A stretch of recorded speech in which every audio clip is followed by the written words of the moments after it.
உணவே தெய்வம். பஞ்சமி தேதியில் எல்லா சுபகாரியங்களும் செய்யலாம். தடை எதுவும் வராது. எல்லா சுபகாரியங்களும் செய்யலாம். அறுவை சிகிச்சை செய்யலாம். நாகர் வழிபாட்டிற்கு உந்த நாள் நாகப்பிரஷ்டை செய்து வழிபட வேண்டும். நாகதோஷம் விலகும். கருட பஞ்சமி நாகப்பஞ்சமி விசேஷமானது. வராக அம்மனை சிறப்பாக வழிபட வேண்டும். முன்னோர்கள் சாபம் உண்டு. முன்னோர்கள் தவறாமல் தர்ப்பணம் செய்ய வேண்டும். விஷ்ணுவின் மோகினி வடிவை வணங்கவும். விருப்பம் பூர்த்தியாகும். வளர்பறையில் திருமணம் செய்யலாம். பஞ்சமியில் பிறந்தோர் மிதுனம் கன்னி ராசியாக இருக்கக்கூடாது. தினம் சூரியன் கதிரை உள்வாங்கவும். பஞ்சமி அன்று இறை வழிபாடு அவசியம். திரிபுர சுந்தரியை வழிபடவும்.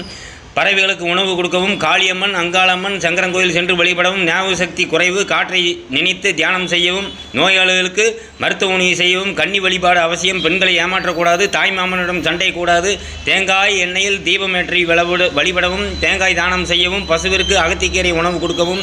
காற்றடித்த பலூன்கள் படத்தை வீட்டில் செல்போனில் வைக்கவும். உங்கள் ராசிக்கு மிதுனம் கன்னி எந்த பாவமாக வருகிறதோ அது பலனளிக்காது. அதற்கு பரிகாரம் செய்தால் உங்கள் வாழ்வு வெற்றி பெறும். வணக்கம்.